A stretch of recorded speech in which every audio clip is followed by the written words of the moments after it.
Hey everybody, welcome back to this week's Most Elite podcast. And more, I start every episode like this, but I apologize if anybody has been waiting for these episodes.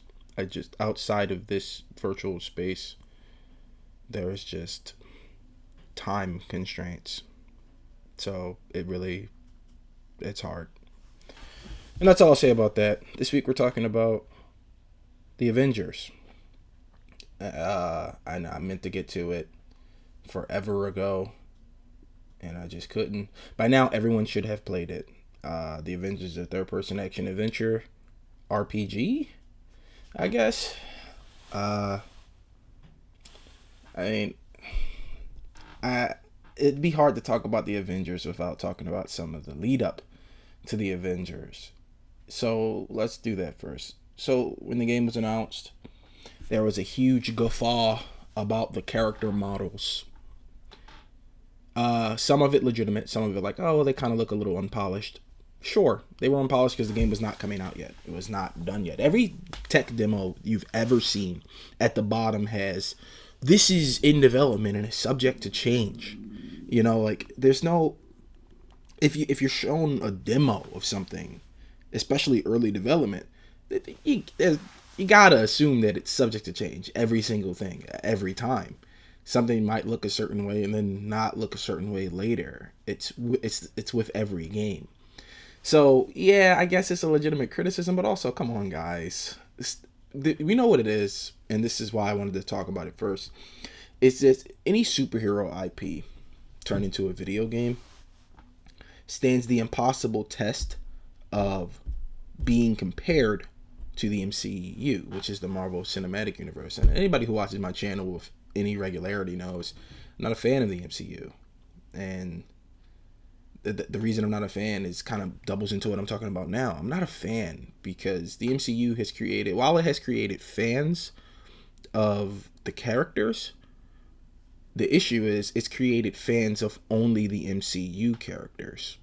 Like if somebody has never read a comic book but watched Iron Man and watched all of them, let's say they watched every Iron Man and they love the Iron Man movies, but they've never read an Iron Man comic, they don't know that Robert Downey Jr. isn't Iron Man.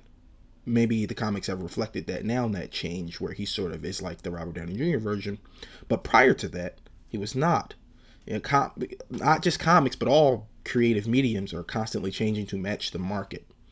You know, action movies are big because of Jaws and because of Jurassic Park. Thanks. Action movies were not like that before those two movies. So things are always changing to match their market. And as comic fans, or as just creativity fans, you should know that. If you don't know, I've told you now. So expect changes, always. The thing is, when this game was announced, and character model criticism aside, they have smoothed the models out. They do look much better. The biggest complaint was, well, they don't look like the MCU version. A friend of my good buddy Troy, he mentions it, just trolling still, like, you know, it's not the MCU them, you know, bad game, 0 out of 10. And now he loves the game. It's a great game. But he does mention it because that was a legit thing that people were raving about when this game came out or was coming out.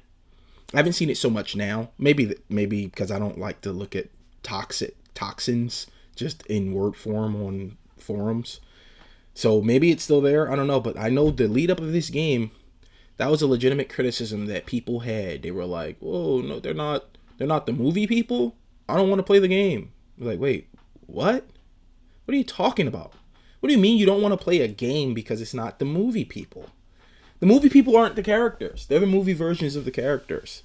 You know what I mean? You know how impossible it would have been to get the physical rights and voices to all those actors to make a game that probably already cost a lot of money to make? It'd have been impossible. You would have needed the movie studios to back the game, and then inevitably it would have been no creative control from Crystal Dynamics, the people who made the game, and it probably would have been a shit show. Instead of a shit show, we got a very, very good action game with the Avengers in it. That's awesome. You guys don't want to assemble, but yeah, you do, but you want to look like Chris Evans. Come on, guys. These characters existed long before those actors put their costumes on. You know, let's show a little respect to the characters already. You know what I mean? Come on, guys. And a perfect example of mediums changing. In the Avengers game, Nick Fury is black. He's black because Sam Jackson is black. But in the comics for 70 plus years, he was a white guy with an eye patch. But Sam Jackson's Nick Fury changed what we think of Nick Fury. Awesome. Now he's a black guy. I need more black characters anyway. That's sick. But that doesn't mean like if he wasn't black, you know, it's like Nick Fury's black. It's like, well, kinda, but also he's not. Just like people like Spider-Man's white, but kinda. Miles Morales is Spider-Man. He's not. You know, things change to fit the mediums as they go, and that's something that I want more movie fans to know, because movie fans, since movies are so definitive, movies are a complete story for the most part. The MCU's trying to change that, where they have lead ups and 3-year waits and whatever. Movies are a complete story. They're supposed to be written with a beginning, middle, and end, just in case you don't get to make another one. Only an arrogant person would write a movie with a cliffhanger at the end. And then what if we never get, okayed for it? What if you just never get another movie and now you've written a non-complete story? That's for TV. That's TV's domain. TV's full of non-complete stories. Canceled pilots, canceled this, canceled that, fired actors, replaced actors. That's for TV.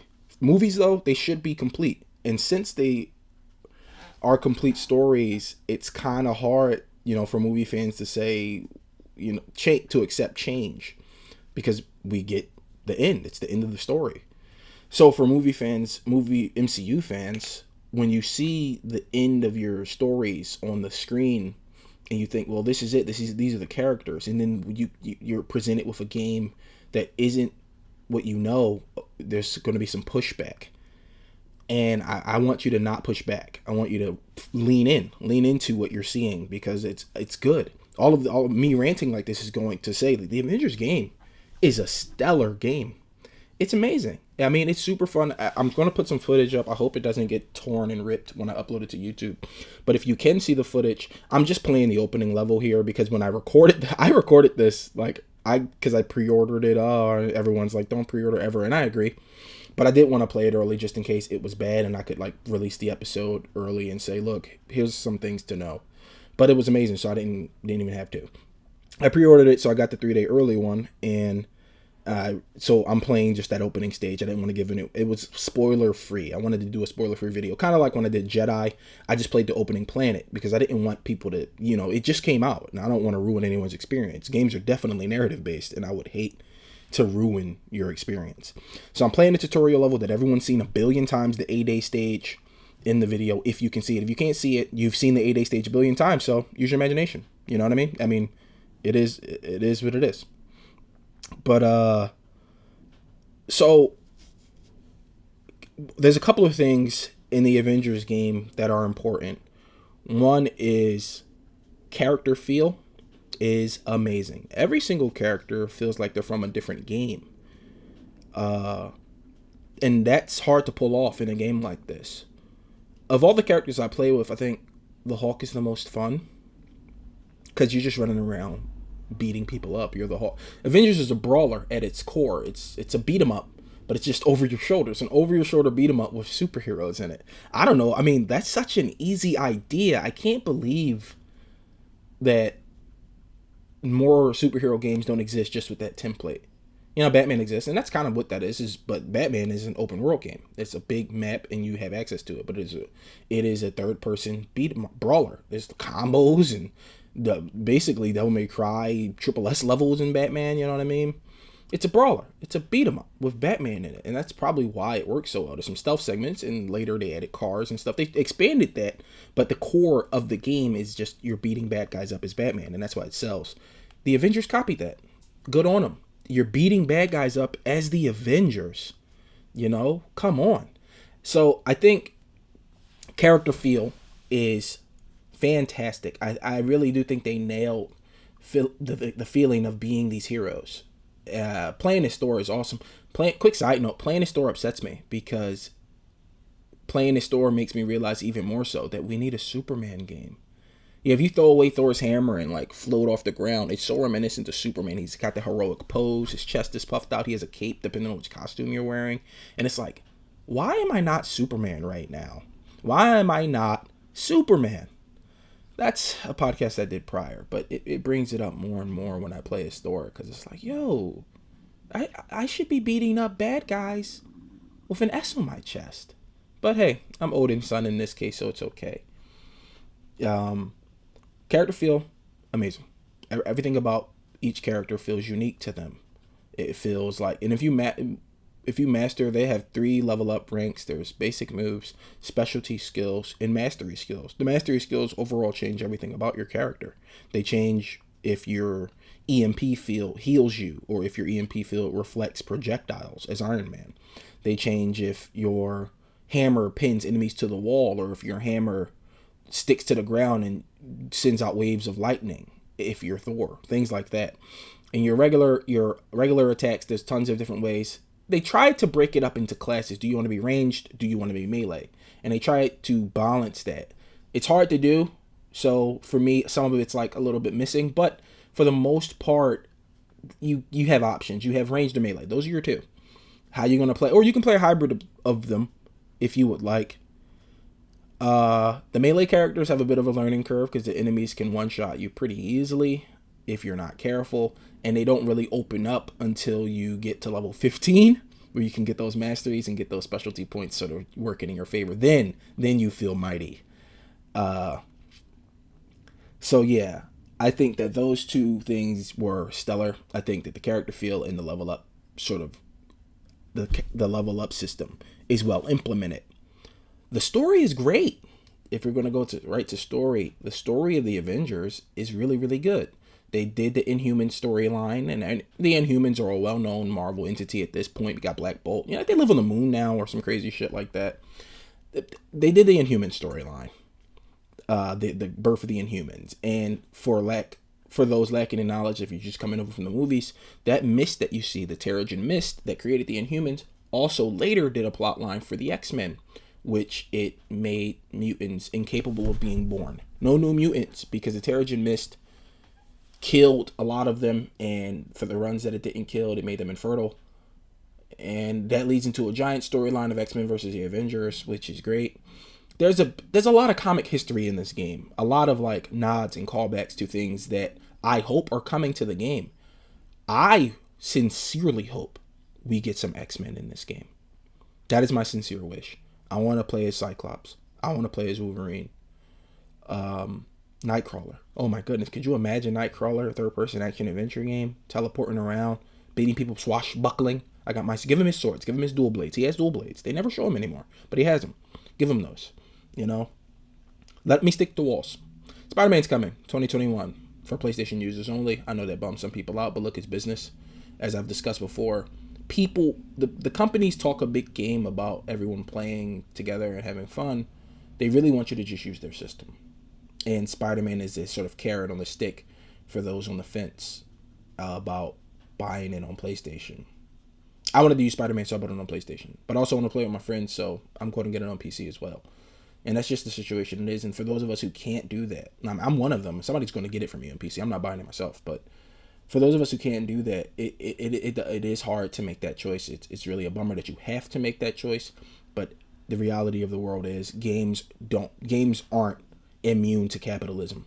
They want your money, and they want it now. So you make your choice. And then once you made it, you made it. And I know that's a bummer. I know that's lame. It is what it is. So Spider-Man in 2021 for PlayStation owners. After that, or before that even, probably, we get Hawkeye. Both versions, Kate Bishop, Clint. And that'll be fun. I hope they play different. It'd be weird if they just gave us 2 Hawkeyes and they don't play different. So far, I have no reason to believe that they won't. Because as I said before, each character feels different. So I know there'll be enough variety between the Hawkeyes that you can justify putting 2 in at once. I think Ant-Man's coming at some point. I know for story reasons, he's not really Ant-Man anymore. If for those of us who haven't beat it yet, I won't spoil that. But we know that he's coming. And when they did a thing, they said for respect for Chadwick Boseman, they're going to change what they were showing. So we know Black Panther is in the game. We don't know when, but he's definitely in the game. So we got some confirmed characters. We got some story DLC. The end of the game is ubiquitous enough that it leads, ambiguous enough that it leads up a nice lead up coming up, which is great because these stories go on forever. These same characters have been fighting for like 80 plus years now at this time. So yeah, I want them to fully commit to this game. I don't want it to be like, oh, well, we got enough money, let's go do other stuff, because it was revealed that Crystal Dynamics is working on another AAA game. I really, really need the Avengers team to only do the Avengers. And I don't want them to pull people from the Avengers team to this new thing. That's a recipe for disaster. I need them to just focus on the Avengers and keep making this the great experience that it is and can still be later with additions. You know, everything about the game so far is great. You walk around your Quinjet with your the Chimera. If you're in an online multiplayer lobby with everyone, everyone's there on the Chimera. You're sort of walking around. It's really interesting. You can go to the anthill and things like that. You collect bounties, which I think is great because the bounties give you EXP, which is it's just sort of something to do. But the coolest thing about the bounties is anyone in your fire team or strike team, if you all pick up the same bounties, anyone can do them and they count for the person who isn't doing them. Like I play Iron Man only and I don't fight ever. I shoot only. And if I'm playing with my buddies and they're playing melee characters, if I pick up the melee bounties, like kill 40 enemies with melee, they're doing the bounty for me. More games need to do that. More games need to allow your team to do everything for you. And you do, like, because for them, if they pick up the projectile bounties, they don't have to worry about it because I'm going to do it. So I think that bounty system, I think that's a stellar addition, the way the way it works. Bounties are nothing new in sort of live service games. They're just sort of things to do. They're dailies, something to do every day, a reason to turn the game on every day. That's all they are. But they can be well implemented, and I think that your whole fire team can do every bounty is a well implemented thing. They really went above and beyond on that one, because if you're coming over from Destiny, like a lot of people are, you know that you're always competing for bounties. You're always competing for progress in a quest, which is unacceptable. That's something that the Destiny community has been saying for a long time, that why am I competing with my friends for the same quest progress? If we're in a strike team or fire team and we all got the malfeasance quest or a hand cannon quest and it's get 150 headshots, everyone's headshots should count. We're in a fire team. But no, you're always competing, so you're always stealing, quote unquote, each other's progress, and it takes longer to do it. I think that the Avengers it's a perfect situation where everyone gets progress as long as you're holding the same bounty. I think that's amazing. After story customization. Now, I complain a lot about customization in games. I'm still mad at God of War for not having costumes. I'm still mad at Jedi for only having the ponchos. This game has tons of history to draw from. Now, while some of the costumes are definitely just reskins, some of them are legitimate costumes from the comics, which is awesome.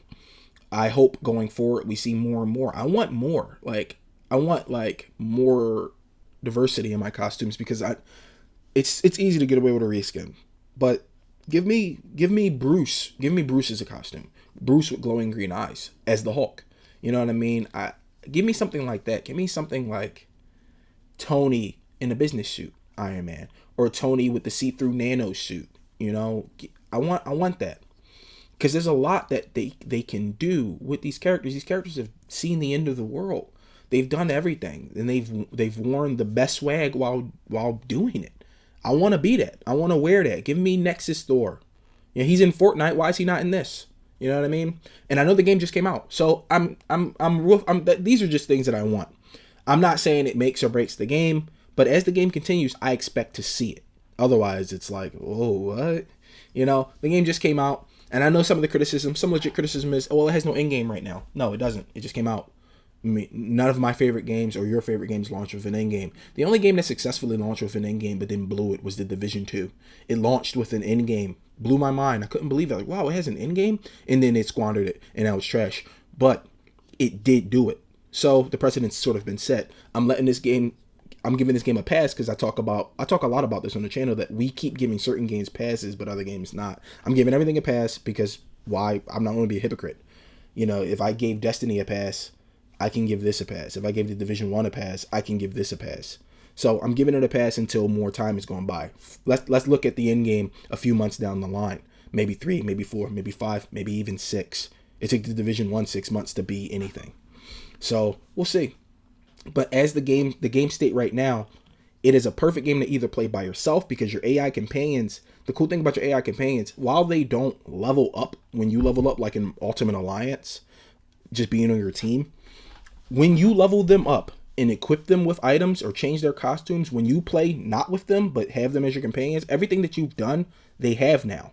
So if you max out three other characters, and then you're maxing out one, your AI team will just do all the work for you. That's sort of the level up strat, to have a character, because your AI team is great. The only thing is, you, unlike in Alternate Alliance, you can't give them commands, so they can't stand on buttons for you. They can't break down doors.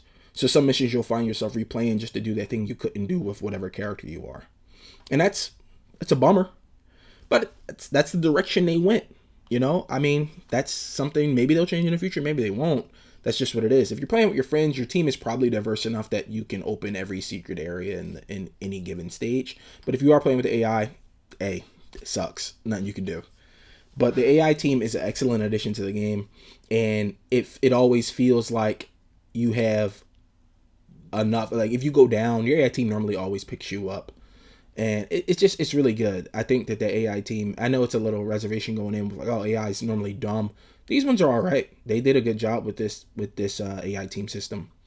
And leveling them up outside of them being on your AI means that once they're your AI team again, they have all the powers and abilities you've given them and equipped. So you can just sort of customize down to the wire what you want your team to be. Have an AI Kamala with max healing. Boom, she's healing every time she needs to. Like, unlike Donald in Kingdom Hearts, she actually heals you. It's crazy.